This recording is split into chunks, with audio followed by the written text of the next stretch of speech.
أنا مشروعي كالتالي: أنا اللي أعبي القسط في كبسولات. صراحة أنا شفت فائدته في عائلتي. فكرة المشروع كان أول يعني لأهل بيتي، على أساس يعني في من ما شاء الله لا قوة إلا بالله في بيتي من استمر عليه حوالي سنتين وشوية استمرار غير منقطع، يعني ينقطع يوم يومين ثلاثة لكن على طول. لكن ما شاء الله لا قوة إلا بالله كان فيه فوائد صحية جم لا إله إلا الله. فكانت فكرة المشروع إني أنا وبزورتي طبعا ما قدرنا على ريحته وطعمه، لأنه صراحة طعمه فظيع يعني. لا أخفيكم، صرت أول ما دكتور طلبتش نفسي.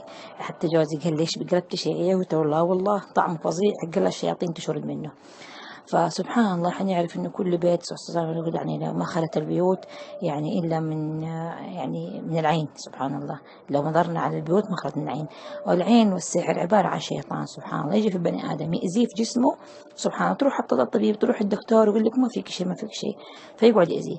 فأكثر ما شاء الله لا قوة إلا بالله اللي أستخدمه القسط لا قوة إلا بالله. يكون مثلا الأورام اللي فيهم زي كده عين أو تكون سحر سبحان الله وتروح، لأنه الشياطين زي ما قلت لكم ما يطيقوا فيروح. ف... فسبحان الله أول ما بس فجوزي قال لي على أساس الآن أنا هسوي الكبسولات لي ولبزورتي.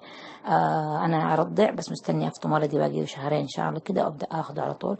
بعدين قلت إيش رأيك يعني ننشر الخير للمسلمين، وأنا افتكرت نفسي يعني إن إحنا أصحاب الفكرة. طلع ما شاء الله قدنا من سبقنا، لكن صراحة مغالاة جدا في الأسعار. يعني في ناس بتبيع 35 كبسولة عندكم المرواني في المدينة، وكمان عندنا في جدة، ونص الكبسولة تقريبا أنا أسويها 35 كبسولة 100 ريال. وفي ناس يعني اضطروا إنهم يشتروها منه لأنهم ما قدروا على طعمها أو ريحتها، فلكن استفادوا.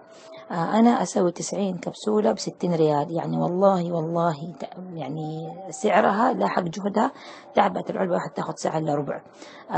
غير يعني الريحة، يعني تخيل إحنا يعني بنتي العائد المشروع لبنتي. يعني بس أنا مجرد معاها أحس حلقي صوتي يروح ينكوي من ريحة القسط سبحان الله. لكن الرسول صلى الله عليه وسلم قال عليكم بهذا العود فإن فيه 7 أشفية، والواحد إذا أخذه بموية وعسل فكان أحسن وأحسن. تعرفين كثرة استغفر الله العظيم المواد المسرطنة كل شوية يطلعون، حتى جنسهم بقى صار مسرطن، لا حول ولا قوة إلا بالله. فنحاربهم يعني نرد عليهم حربهم بسنة النبي عليه الصلاة والسلام. يعني الواحد ينقهر يعني العمر راح ودوبنا نعرف القسط، يعني من 1400 سنة نبينا وصينا فيه ونحن دوبنا نعرفه. وإذا أخذناه بالموية والعسل فهو أفضل وأفضل سبحان الله. فجمعنا عدة أشفية بعض، لا بالزمزم أحسن وأحسن. والله في كثيرين ناس بالذات مشاكل الدورة، يعني أنا أصور لكم واحدة بس أعتبرها خاصة يعني أو أشيل أسمائهم منها. في ناس يعني سبحان الله كان عندها أورام في الرحم، كان يبغى لها عمليات، كان يبغى لها زي كده سبحان. والله في من كان عندهم سرطان التحجر لا إله إلا الله. أكثر سبحان الله مشاكل في الرحم، لأن المرأة سبحان الله أكثر ما يأذيها إيش في الرحم سبحان الله. وأكثر المشايخ يقولوا لك خذيها صباح ومساء وليل عشان يعني وقت يعني ما تخلي الشيطان زي ما تقولي عليك سبيل. هذا واحد.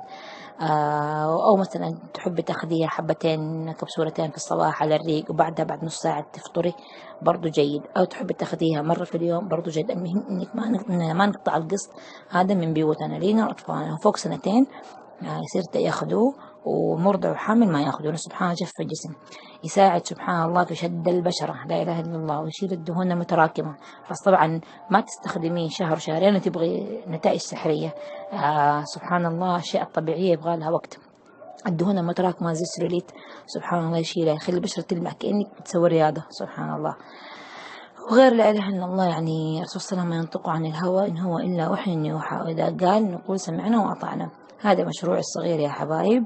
ممكن بعد كده اللي بدأ يتواصل مثلا معايا. أنا لحد الآن لسه ما عندي الكمية اللي بدي أبيع فيها، لأنه كان فكرة المشروع زي ما قلت لكم بس كان لبيتي. فقلت أنشر الموضوع إذا في من يبغى يستفيد. فذاك الساعة شفت ما شاء الله إقبال من الناس. اللي يبغى من جدة أقدر مثلا يعني إذا في خدمة توصيل، واللي يبغى في المدينة برضو في خدمة توصيل. تمام، اللي عندها سواق ترسل. وأنا قلت إذا تبغى تستفيد ما تزيد عن سعر العلبة ب10 ريال، يعني مثلا هو ب60 تاخذ عليه مكسب 10 ريال. وهذا أنا بقول لكم هو صاحبة المشروع، لأنه ما نبغى الناس تغالي في السعر. الناس كلها مقتدرة، الله يشفينا ويشفي مرضى المسلمين. يعني في بنات الترن وفي بنات المختبرات بيسووه وبياخدوا عليه، تخيلوا 60 كبسولة ب120 ريال. هذا حرام، والله أنا أعتبره مغالاة للناس. نحن نبغى الناس تستمر على القسط، نبغى القسط أدخل في كل بيت إن شاء الله، نطرد الشياطين والجنون من بيوتنا. ودحين أرسل لكم بودكاست وأرسل لكم الصورة، وجزاك الله خير صاحبة الجروب اللي أضفتيني.